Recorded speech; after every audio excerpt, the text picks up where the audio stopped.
You're tuned into 9 to 5 Work Rebels with your host, Ebony Gale. Hello, everybody, and welcome to Gems in Comms series special brought to you by 9 to 5 Work Rebels and in association with Hanson Search, the award-winning international exec search consultancy. I am Ebony Gale, your host, and today I am super excited to be speaking with Matt Brown, Director of Communications and Corporate Affairs at Transport for London. Welcome, Matt. Hi, how are you? Good, thank you. It's lovely to have you. Thank you for joining me. So just as a bit of a background, the podcast is all about giving people of colour within the industry their flowers that are doing some really great things out here. So that's a good congratulations to you. And, you know, kudos to you and what you've achieved so far in the industry. So what you want you to do is kind of take us through a little bit of your background. So please do tell us about yourself and what you do. Thanks very much. I'm Matt. Nice to see you again, Ebony. I know we've met a couple of times before, which has always been a lot of fun.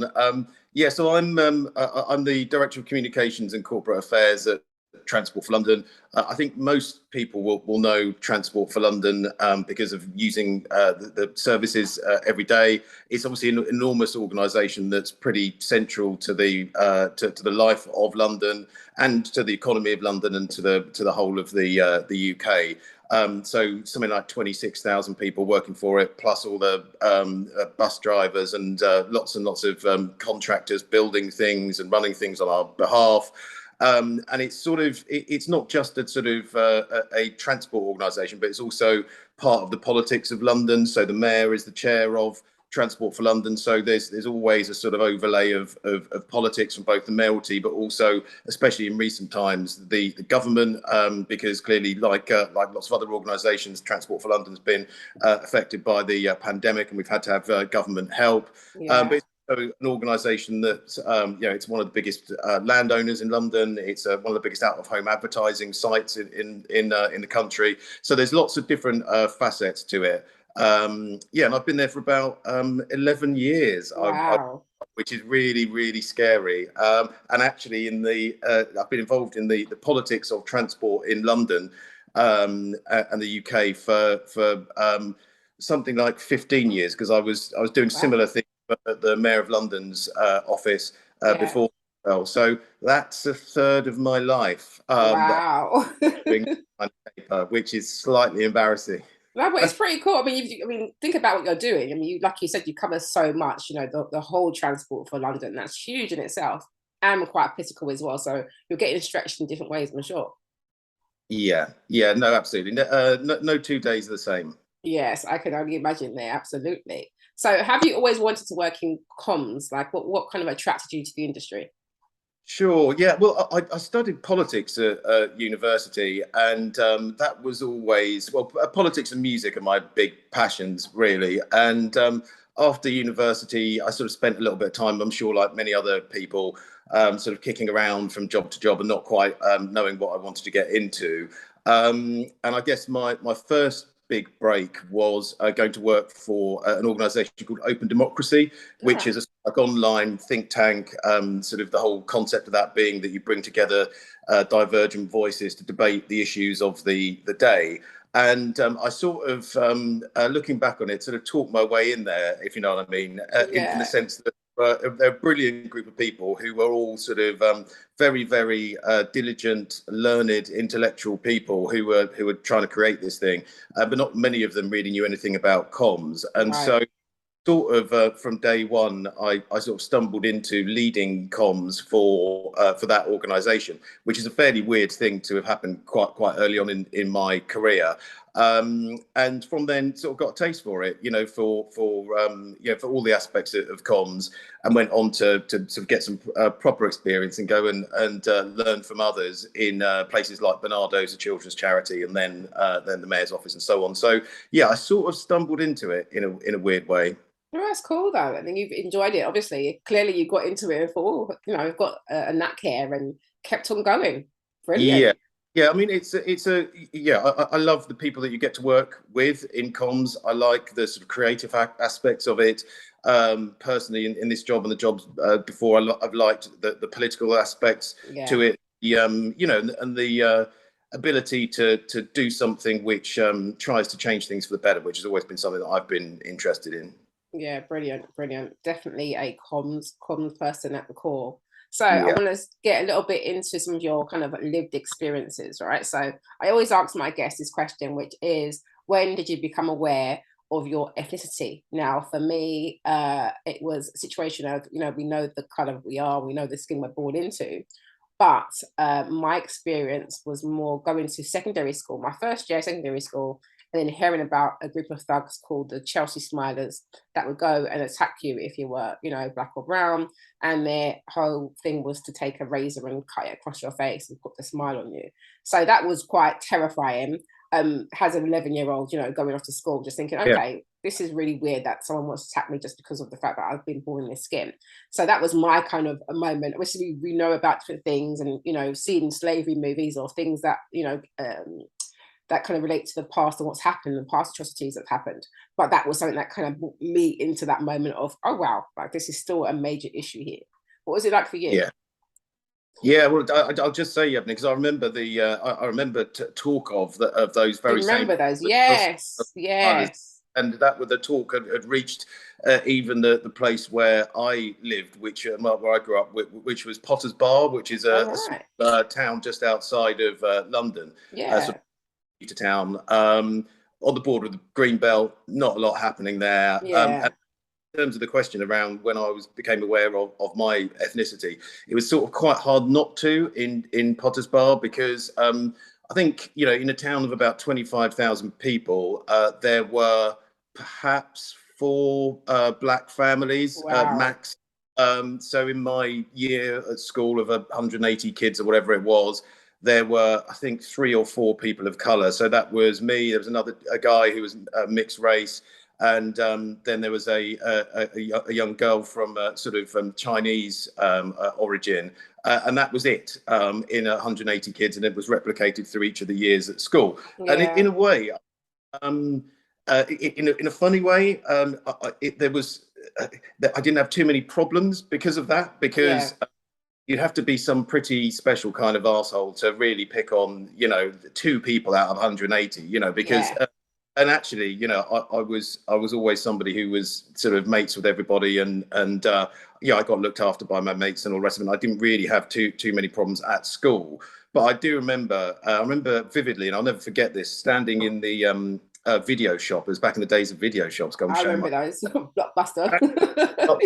Yeah, I think. And it was around the time of those films like New Jack City and Juice and all that stuff. And I remember being in my karate outfit. I'd been to do karate. This is once again showing my age, but and he's sort of pointing at these videos and said to his dad, "What are these? What's this about?" And his dad, who's a white guy, just turned to him and said, "It's about the N-word." And as if it was just the most normal thing to say. And I remember standing there in my my karate outfit, really not knowing what to do. And my dad was in the shop as well, actually, but he didn't hear it. And I mean, if he had done, it would have been all hell break loose. But I was going to say, I'm sure he would have had a few things to say, right? Yeah, my karate skills might have had to come into action, but but so you were reminded of it through these infrequent sort of moments, and I guess for me it's been I've always sort of really embraced my ethnicity and decided fairly early on, I think, that I was just going to be precisely who the fuck I wanted to be, and that's somebody who and is somebody who embraces all aspects of my culture. So I'm half Jamaican, half Welsh by blood. But actually, I did one of those weird, the DNA kits. Oh yeah. Only just it was a present, and I only just got round to doing it. And apparently, I'm a third Nigerian by DNA, and I've got a bit of Cameroonian and a bit from Togo as well. So You've got some interesting roots going on there. I've been thinking about doing that myself. I'm like, it's interesting. It's really interesting because I think probably like you and I maybe like and I know for others, I've always sort of known, obviously, that Africa, I'm African is a big part of my heritage. Absolutely. But it's ways through the sort of distant. There's a lens through which it passes, which is the Caribbean in my case, and Africa has been this sort of homogenous thing to a certain extent. I mean, I've obviously educated myself to know that's not. Yes. But the specifics is sort of something which which I hadn't really given a great deal of thought about in respect to my own DNA and my own blood. Yeah, it's interesting, isn't it? And they talk about them. That's interesting because you talk about being from Jamaica, and my family are that also from Jamaica. And then when you look at some of the heritage or history and you start digging into it, it's interesting that you said that yours is from Nigeria, because they say a lot of the slaves that got moved to Jamaica were from Ghana, and we'll see we're all over as well. But as yours is showing, that's why it's so interesting once you start kind of peeling back those layers, isn't it? And you find out so much more. Fascinating. Yeah. So you've got some new trips to make, it sounds like, to add to your little travel list. Yeah, that's right. So I look forward to heading to Togo at some exactly, and get all dressed up and ready for it. That's it. So back onto the experiences. So have you actually ever felt like your race slash ethnicity has held you back in your career? It's an interesting one. I not in a sort of overt way, no, and certainly I've been lucky enough to work for and get jobs with really brilliant people, white leaders who both male and female, who have sort of helped me and recognised perhaps what I can do, and have given me lots of opportunities. I think that on a deeper level, though, the sort of I gave this some thought for one of the for a talk that I was doing for Elizabeth Bananuka and one of her cohorts. And I think that sort of succeeding in life or your career, whatever, there's a number of different elements to that. One is emotional capital, how you treat people, how you've been taught to treat people. Another one is drive. Another one is intellect. Another one is luck, but there's another one which is social capital, and clearly, I think that that social capital is the dominating force of how well you do in society. For example, there are lots of people who have got rich backgrounds, white backgrounds, who get sent to various sort of prep schools, finishing schools, Oxbridge, blah. Who may not have the same intellect, drive, or any of the other things, emotional capital, emotional sort of intelligence as you or I, but clearly get a head start from in certain perspectives. Absolutely. So I do feel that clearly about my own experience of life and the world, that there are other people out there clearly who perhaps haven't had to try in the same way that you or I or many others may have had to try in order to get to where they are in their careers. However, with a combination of those other things, with some emotional intelligence, with drive, with intellect, and with luck, I've found that I've had a really interesting career so far, and have achieved some interesting things, I guess. Yeah, absolutely. At work, definitely, you definitely have. So within your space, you would say you haven't seen it overtly, but obviously you understand the premises in terms of what you said about different aspects. Oh yeah, implicate. Yeah, no, cool. No, and it's difficult to sometimes, isn't it? Because certainly it is.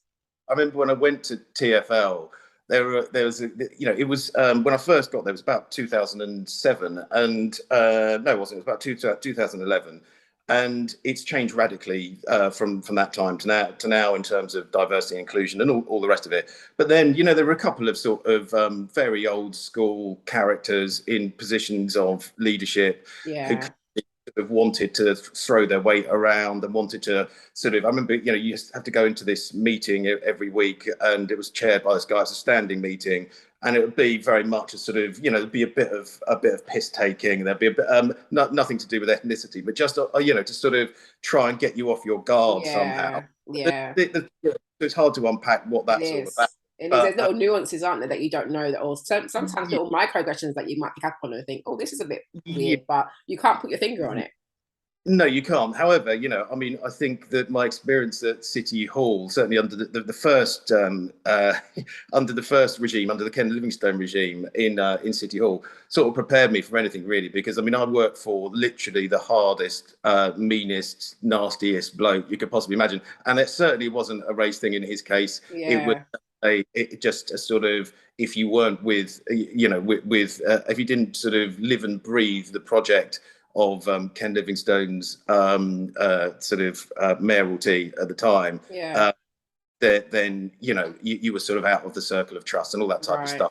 But it meant that actually going to TFL and coming across some of these sort of slightly old school ways of doing things, it was never going to faze me. And I just looked at Yeah, these people, just thought, I've worked for people so much harder than you. I've sort of stared that down, and I'm not going to be fazed by this at all. brilliant. I like that.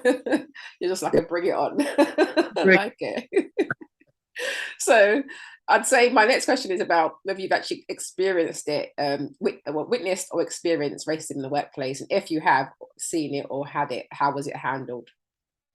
Yeah, no, I mean, I haven't in my workplace and the workplaces that I've been in.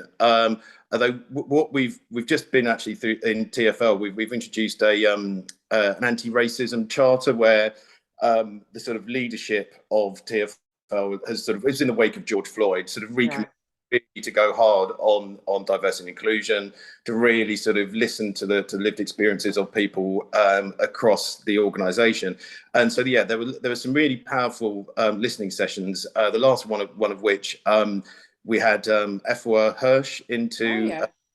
sort of give her views on the sort of the topic generally, and then some testimony from people from across the organisation.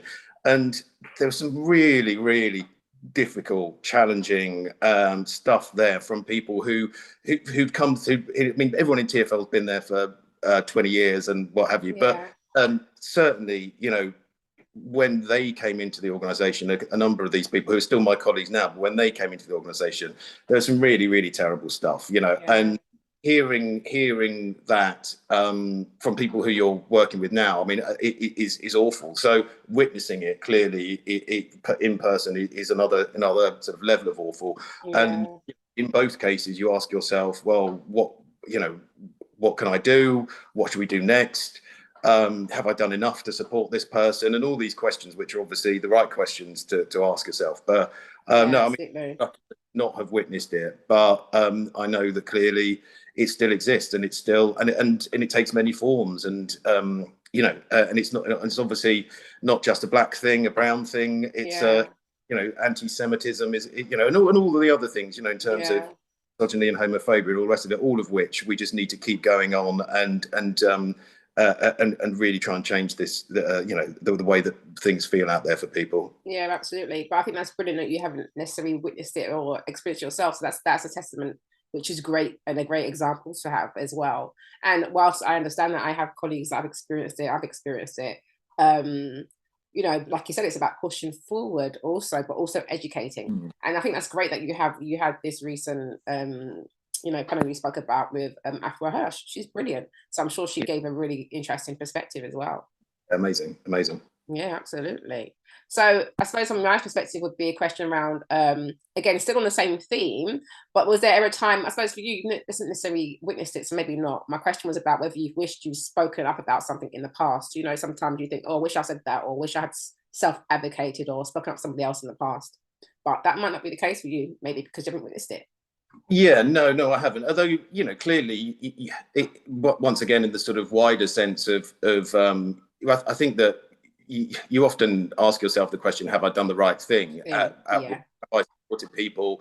Not particularly in the case of, in response to racism, but, for people who've got have had mental health yeah, issues, people who've had personal issues which have affected them and their work, people who, and all of these things, people who've been victims of homophobic and racial incidents outside of work, and yeah, have enough, and have I been there enough for them, and all the rest of it. And I think it's inevitable that you ask yourself these questions, and as I say, the right questions to ask. And I think all we can do is keep trying to make sure that we're there for people, that we do speak up when we see things, that we don't let things slide, that we have a sort of a zero tolerance, zero level of tolerance to this type of crap in the workplace. Absolutely. And feel that they can tell you and tell me and tell us all there is an issue. Absolutely agree with you on that.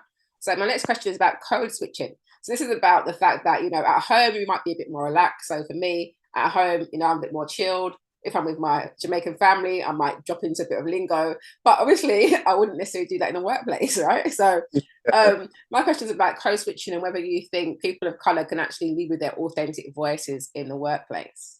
Well, I hope so. Now, I've got a bit of a difficulty because I can't do the lingo. Can you not? We'll have to have a little practice session, Matt. I know. Teach me. I wish I could, but I'm really, really shit at it. And it's and I wish I could. But so I don't feel I've got a sort of hidden language and lexicon and way of talking. Certainly, that I have to hide. But I don't know. I mean, like I think probably as discussed sort of earlier on here. I mean, I've always kind of liked. It's weird, but I've always kind of liked being a bit different and a bit and trying to be my complete honest self. So even I don't know, like from 15, I got into like going down to charity shops and buying vinyl, like the Carpenters on vinyl, and wearing sort of like secondhand shirts from a 70-year-old man, and that was my shtick. Embracing yourself.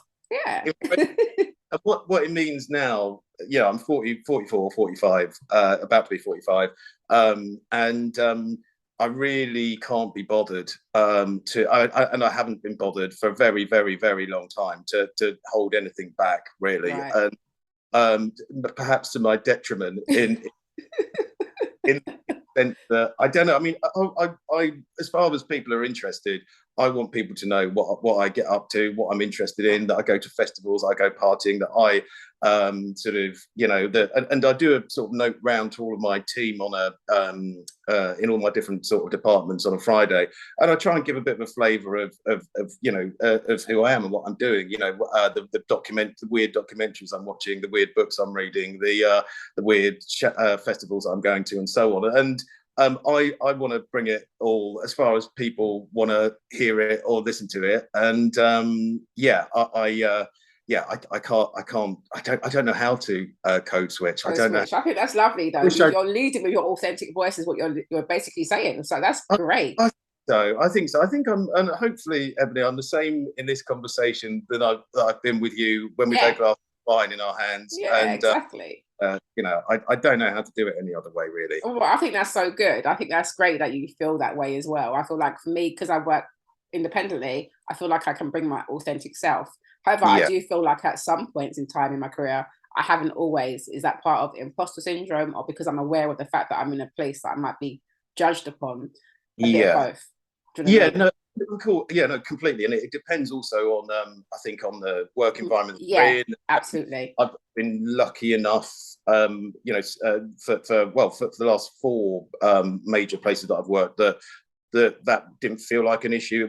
They weren't particularly corporate places.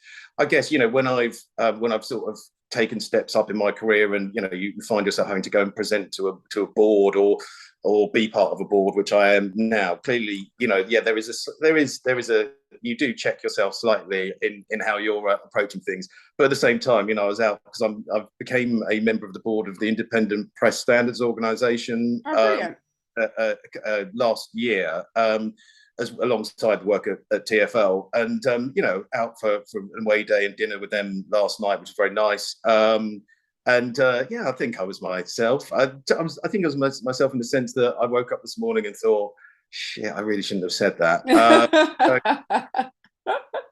That's good. Being authentically you. Exactly. It happens after most nights out, right? Yeah, exactly. That's quite a common theme. Be like, what did I just say? Did I really say that? Okay. Love it. I love that.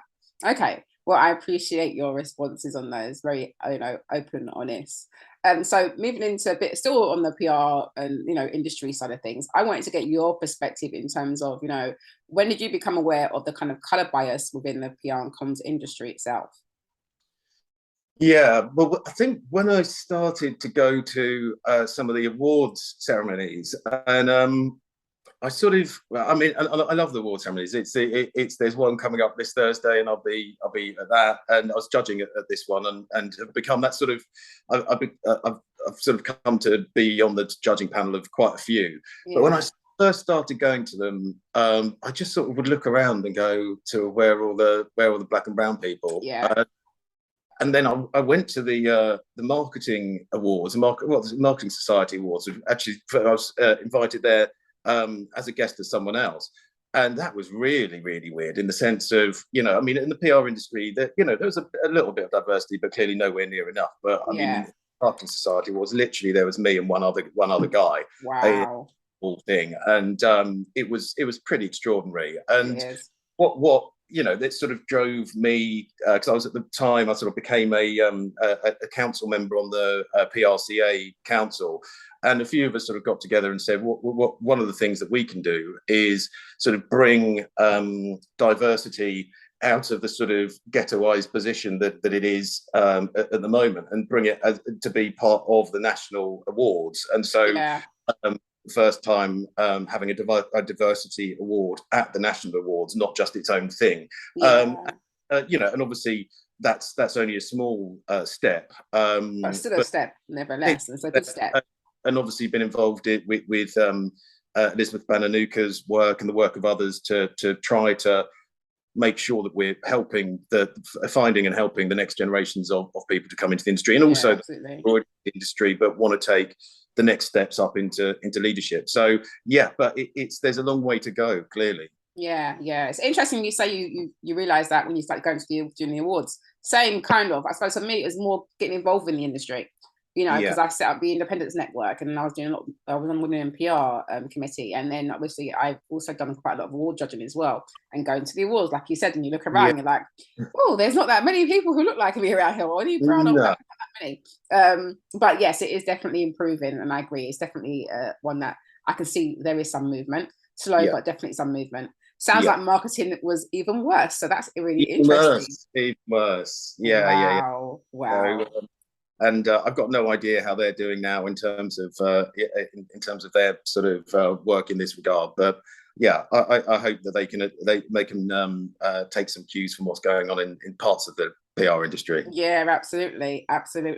So as we speak about that, what are your thoughts on allyship? What do you think what does it mean for you, and what is a good example of allyship to you? Sure. Well, I think the best example of allyship that I've got is a woman who works for me, Victoria Harrison Cook, who is the most extraordinary ally. She basically has sort of led the internship that we do in TfL, which is called the Stuart Ross internship, named after my former boss, Stuart Ross, who once again was a fantastic ally. He passed away at the age of 42. It was in extremely tragic circumstances, and indeed that was really the moment that he'd made me deputy director.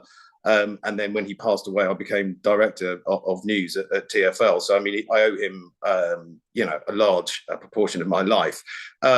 But Victoria sort of carried on the work. So we do this internship. So we bring in young, talented people into all sorts of comms disciplines. Now it started just as press, but now it's into government relations and stakeholder engagement, into marketing as well. And we train them up. We give them a year pretty much of all of the exposure that they can possibly get to within these comms disciplines, to the world of TfL. And then afterwards, if there are jobs going, we try and keep them desperately. Sometimes we can't keep people because the jobs are quite fit. But in each case, the ones that we haven't managed to keep have gone on to fabulous things in other organisations, now leaders of in the private sector, public sector, and so on. Good. And it's all led by Victoria Harrison Cook, white woman. She's got her own family, she's got her own hardcore job going on. and then she's absolutely committed to this as well. I mean, to me, that's what allyship looks like. Absolutely. And there are smaller examples around the place as well, but it's that's pretty inspiring. That's so cool. I love that. That's nice. That's a good example. Yeah, you meet her actually. You get on. Yeah, sounds amazing. Love that. Love that. Thank you for that example. So thanks for your thoughts on that. So another question I've got for you is, what motivates or inspires you to keep going? Oh, that's a good question. I don't know really. I mean, the things that I value in other people, I guess, I sort of describe this to people at work in the sense of sort of, what I'm looking for from people who work with me are energy, creativity, and positivity. And if you've got those three things, then you're going to be all right. And we'll achieve some things together. And I guess those three things sort of point in the direction of what inspires me. I'm inspired by creativity. I'm inspired by positivity and energy. I mean, it's hard to sort of keep all of those things up all of the time. I think, but what's life without those things? You know what I mean? Yeah, absolutely. Absolutely. I think that's very key. And you've answered that really nicely, actually. So going on to your journey in particular, what have you found the most challenging on your journey so far? The most challenging. Well, I think the hardest moment in my career in its entirety was the Croydon tram crash, which Right. which I don't know if you remember that. It was back in 2016, but I do. Sort of having been at one of the PR awards the night before, and I got home, didn't really remember getting home, went to sleep, and was woken up the next morning to say there'd been this terrible incident, and several people dead and many injured and all the rest of it, and having to go down to Croydon with the then commissioner and sort of meet the people who've been working on the recovery and the effort to save people. And obviously, families coming out who'd heard that their loved ones have been affected. I mean, that sort of stuff stays with you for forever, I think. I don't ever forget that. I don't think I'll ever forget the look of in the eyes of the people who'd been sort of working on the recovery and the rescue, because it's these are guys, they're hard guys who sort of work on the tube, and some serious incidents on the tube, but the look in their eyes just sort of said this is not good. And you're sort of reminded, I guess, in those instances that of how how terrible things can be in these circumstances, also how lucky you are, and how you need to do everything you can to make sure that this type of stuff it isn't part of our future and is consigned to the past. And that takes forms, not least of which, obviously, in the current context, making sure that that TfL as an organisation has got enough funding to make sure that everything is kept safe and efficient and so on. So it's that's probably the darkest hour, for sure. Definitely, I can imagine that one being very dark, because that's some different level of crisis communications you're dealing with. You've got people that have been injured, and it's really difficult. I do remember that crash and it hitting the news, and I can imagine it was all hands on deck at that time as well. And very emotional to have to live with that as well. Absolutely. Yeah. Absolutely. Thank you for sharing that.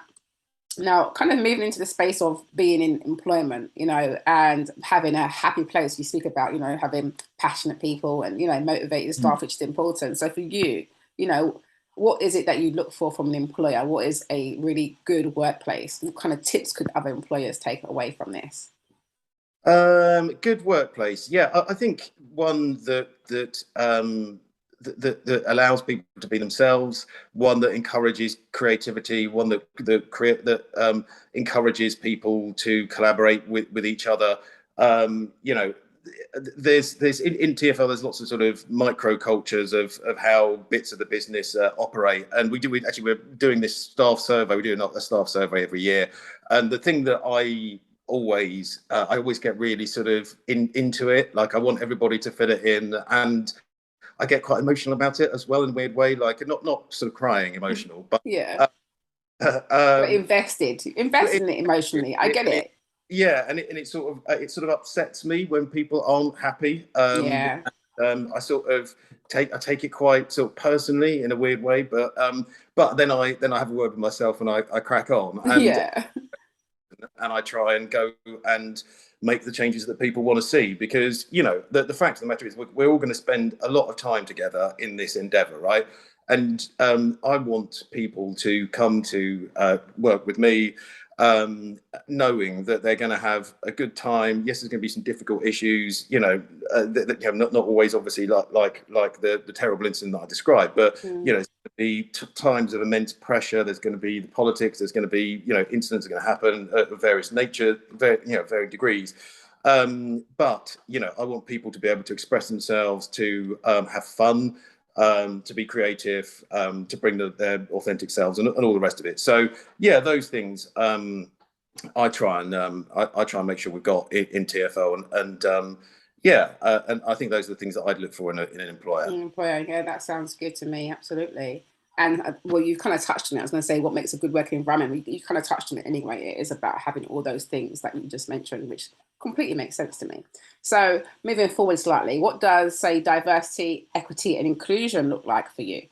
Because it's something that everyone's banding around these days. So well, I mean, clearly, it means a sort of step change in the level of diversity, in some industries, notably the comms industry. But then also, I mean, I think we're starting to ask ourselves the question. We've been asking it for some time, but we're starting to think what more we can do in some of the other areas of underrepresentation as well. So, the most underrepresented in our industry are disabled people. Yeah. And also, the sort of overlay of things like sort of social class and so on, because there is still a massive disproportionate, there was a massive underrepresentation of people from working class backgrounds, for example, the type of background that I came from. And I'd like us all to be doing something about that. Absolutely. The social mobility is massive, like you just said. That coming from working class background, it is huge, and I think there's some initiatives happening to take that forward. But you're right in the sense of it is something that needs to be highlighted and shown to so that we can fix it essentially. And that's where the equity comes in, doesn't it? Yeah, absolutely. Yeah, brilliant. No, good points. Absolutely. So I wanted to move into things about your proudest moments. Okay, so can you tell us about your proudest moment? It could be work, could be a personal situation, and also a career highlight. Well, I better say my children, hadn't I? Really, otherwise I'm going to. And actually, I was talking about this last night. This wasn't one of the things that I regretted saying last night, but I remember my boss at the time saying to me before my first child, when you have your child, you're going to feel 10 feet tall, and it was a bit, you have no concept of what that means really before then, and. But I remember when my daughter Lula was born. Incidentally, she's named after President Lula, a former President Lula of Brazil, who I obviously hope vanquishes the fascist Bolsonaro. I remember I'd parked the car somewhere around Euston, and because it was in UCLH Hospital, and I came out, had to move the car, and she'd just been born. And I came out to sort of find the car and put some more money in the meter or whatever. And there was this traffic warden there, and I just sort of went up to the traffic warden and was like, "I've just had a child." And there's no one else around. It was like 5 a.m. or something in Euston, and he's like, "Well done, brother." I obviously had to do very much about the whole thing, but it was but that was a proud moment. It was a nice moment. Other proud moments with other children, which is good. I mean, work wise, I mean, genuinely, Ebony, I'm proudest when people are are achieving good things, and having a good time doing it. Yeah. And so the times when we've come out in the top of my director has come out at the top of the staff survey for the whole of TFL. That's when I sort of feel my proudest. Proudest, yeah. Is again sort of slightly sad. I mean, we've done some brilliant creative work at TFL as well, because we don't use any agencies, which and never have done. I've got anything against agencies, love agencies, but just the sort of way that we operate at TFL doesn't lend itself to agencies, in my view. And that's been the case for a long time, because you're everything is so nuanced, and you're so that it's very difficult to translate it. But so when we have delivered really fantastic things like for the launch of the Night Tube, turning Charing Cross disused station into a cinema, into a secret cinema for a night, that type of thing. Yeah, that's so cool. The nice big sort of creative moments with all the brainchild of the people who've worked in my team. Those have been some good moments. Yeah, that's great. That's really nice as well. Nice nod to your team, which is lovely. So thinking about the actual industry, what are your thoughts on how the industry will evolve over the next few years? Because there's so much changes happening within our industry in itself. Yeah, no, it's really interesting, and clearly what happens in the world generally is seemingly pretty hard to predict at the moment, and how any of this will affect. I mean, who would have thought the whole COVID thing just obviously was just extraordinary for lots of different organisations, and just to pick that up, it's now into a whole different wave of problems with the cost of living crisis and so on. So what that does remains to be seen. I think it's got to become more diverse. It will become more diverse because we'll make it. I think, which is good. I think obviously the sort of blurring of the lines between the different communications disciplines continues. Yeah. And which is obviously going to be sped up even further by the move to everything being online. Yeah. And what that all means. So yeah, I think there's some big challenges for the industry, but it's also a good time. It's a good time to be alive. I don't know about you, but I don't know. There are people who sort of look back at various past ages and of the golden age, but I do remind people that if I were around in the 1920s or 1950s or wherever these golden ages are supposed to be, then my life and the life of every other black person and gay person, woman, and so on and so forth would have been really, really shit. Absolutely. Exactly. Like you're where you're supposed to be right now, right? Best time to be alive. Yeah. And so we better go and do something useful with it. Exactly. No, I agree with you. I like that kind of thought pattern. So what key lessons have you learned throughout your career that you could share with some others? What key lessons have I learned? Everyone feels imposter syndrome at various bits. Don't worry about it. It just happens. Actually, what you find out once you sort of stabilize and in the new role, you feel it every time you go up into a different role, I think. But you find that actually nobody really knows any more than you do about anything. If you try so hard, true. hard, you put in your effort and all the rest of it, and you've thought about where you can learn from, and then nobody knows any more than you. So there's that. There's I sort of feel that comms jobs generally, sort of senior comms jobs are a bit like sort of Rubik's cubes, right? Trying to solve a Rubik's cube as a comms problem. And at TFL, certainly I have the thing where while I'm trying to do one of those, somebody comes along and puts another one on my desk, or another one, and there are about 3 or 4. And what I value is people in my teams who will come up and say to me, look, we've taken away this Rubik's cube, we've had a go at it, there you go. Yeah. And what do you reckon? And I think that if you try and be that kind of person in the workplace, somebody who is helpful, somebody who is trying to help the greater endeavor by taking off problems and coming back with solutions, that those are the people that tend to get ahead, I think. Absolutely agree with you on that. Yeah, absolutely. And then what kind of advice would you give young people of colour, particularly, who are considering entering the PR and communications industry? Go for it. It's a brilliant industry. You're going to be surrounded by really interesting people doing really interesting things, and there are lots of parts of it where you can find some real purpose, which, working on brilliant things which change lives. And so it is a great industry, and I do really love it.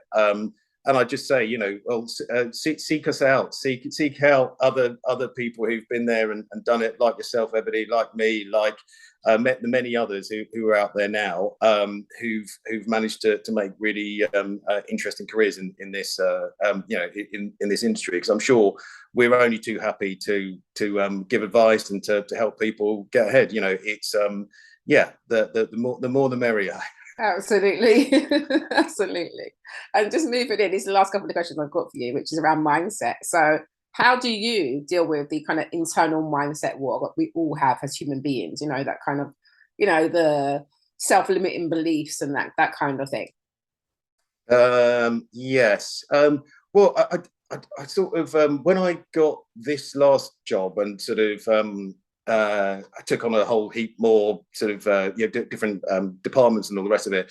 I definitely had a period where I described it to somebody as being like holding onto a tree branch and sort of feeling that it was going to crack. And I was looking down the tree and thinking, like, how am I going to land, and what do I need to like kick away, and what the dead branches that I don't need. And this is a bit of a weird analogy, but essentially, I think it was like, it meant for me, like, actually it's all about just working out where the footholds are and where the handholds are. What are the most important things on the tree or in your job or whatever that you actually have to cling to, and the rest of it can disappear, because you know the things you have to focus on. And I think it's quite hard in lots of jobs to sort of come back to that sort of focus on, right, what are the most important things? Because you get dragged in all sorts of ways. You get dragged into things you don't need to be dragged into. You focus on things you don't need to focus on. So I think just regularly coming back to that idea of the tree branch. And if you were on a tree branch, what is it you actually need to hold on to? That I sort of find quite weirdly therapeutic. Yeah. You're kind of like cutting through the noise, essentially, aren't you? Like, this is what we need. What do I need to do today? What do I need to do? What do we need to do in the next year, and that type of thing. So, and I think that's it makes it a positive thing, that I mean, I hate not knowing what's coming up, and and cyclically sort of going, right, okay, well, how does the future look? That helps. Yeah, fair enough. And looking back on your journey, would you do all over again? I would. I think that if you've changed anything in your past, then you wouldn't be precisely who you are, where you are, when you are right now, would you, sort of logically? And therefore, my view of the general world and its mysteries are that if you're okay now, if you're happy now, or if you can be happy in the future, then you probably wouldn't change anything in your past. So I'm all right. So good. No, good. I do it all. I'd like to hear that. That's good. I believe that as well. I feel like your experiences shape you and bring you to where you need to be at this point in time. So yeah, absolutely. And so this one makes me laugh now. What is the best and worst advice you've been given? Oh, well, the best advice was from my my former boss, Vernon Everett, and he once said to me, when you're on your way up, treat people like you'd like to be treated when you're on the way down. And I thought that was really good advice. I mean, I didn't really, I didn't need to be told that in some deep way, but it's great advice. And I think that it's something that actually quite a lot of people get wrong. When people are sort of, are tomorrow's star and their star is rising. Just remember, one day, you might be on the other way, and that somebody else is going to be the star, and just treat each other with respect and humility and all those types of things. Absolutely. Worst advice. I think I must have blocked the worst advice out, Emily. That's good. That's good. Don't listen to the bad advice. That's good. Don't worry, this is the bad advice. But some advice is well-meaning, but it lands when you think, okay, that's not quite the way it was supposed to be. I had a few examples of that, so I was waiting to see if you had any like that. Well, a former boss did say, and she sort of delighted in sort of making people feel sort of uncomfortable about their careers, and would sort of, if you disagreed with her, would sort of walk you over to the window of the building and point out and go, look out there, Matt, it's cold outside. Oh gosh. In the silly way. But actually, you know what? In the end, I ended up getting on really well with. Well, yeah. I found the whole thing of like, what do you really want somebody that's just going to tell you what you want to hear all the time? Do you really want that, or do you actually want some challenges? Yeah. Exactly. I think she decided eventually that she quite liked the constructive challenge and that I was all right at my job. So yeah. Good. Oh, well, that's not too bad. No, that's not too bad. And so my last question for you is, do you have any rules that you've implemented to help you along your career journey? No. Sorry. Interesting. Rules, no, not really. Do you have rules? What kind My of rules? rule was like a thing like when I was not self-employed, when I was in employment, my main thing for there was, for progression purposes, if I'm not progressing within an organization, then don't be scared to step out and up. Because you get comfortable, you get your comfort zone. So my thing was like, don't be scared to break comfort zones. Yeah, no, and that is great. Yeah, I mean, certainly never be scared. Also, never be scared to apply for the next job up, or to go for the bigger thing, either internally or externally. Once again, that imposter syndrome thing. Like, I've felt out of my depth for a period of every single job progression that I've done, and the question is sort of, what are the footholds, handholds, what do I need to focus on? How do I become better at it? And how do I reduce that time while I'm feeling that to as small a period of time as possible? And and in each case, I think I've been pretty decent at my job. So so I agree with that. Yeah, it's interesting to hear it put as rules, but I guess no, it is rule. Yeah, don't be afraid to sort of go and try the next thing up. And always just, I don't know, always try hard as well, because I just, that's the thing that infuriates anybody, I think, in life, but it really infuriates me is when when I've come across people who are being paid decently, but they're not really giving it their all. That's okay, that's fine, but you're not gonna push on. You're not gonna you're not gonna get ahead in those circumstances. No, I get that. I feel like for those, I don't know, for those sort of people, I feel like, are you actually happy in your jobs? Because I feel like the passion comes out when you're when you're happy, and then if you're not, it's like, well, you're kind of coasting. And then that's a question for yourself, as do you want to coast along in life, or do you want to actually experience life? So really, and experiencing life and trying to make what you do as close to what you're passionate about as possible, I think is really important. I mean, probably there's one version of an alternative reality where I'm playing guitar on a beach in Thailand. But sounds great. Which is decent, right? But at the same time, I mean, I love my work. I work with brilliant people on brilliant things for a brilliant organisation which does brilliant things for the city and the country. So trying to get your sort of passion and your work aligned is obviously helpful for your soul. Absolutely, yes, it is the goal. It is the goal. I do say that if you do what you love, then you don't really work, don't you? You never work a day in your life. So that's the aim. Do what you love. No, thank you so much for coming on today, Matt, and sharing. It has been lovely to speak with you. So for all my 9 to 5 Work Rebels, we have been tuned in to the Gems in Comms series special, speaking with Matt Brown, Director of Communications and Corporate Affairs at TfL. So if anyone wants to link in with him, I'm sure Matt is on LinkedIn. As he said, you can link in and, don't forget to start networking, very important in this industry. So thanks again, Matt. It's been wonderful to have you. For all my listeners, I will be back with some great and wonderful people from the world of comms very soon. So stay tuned. Thank you for listening.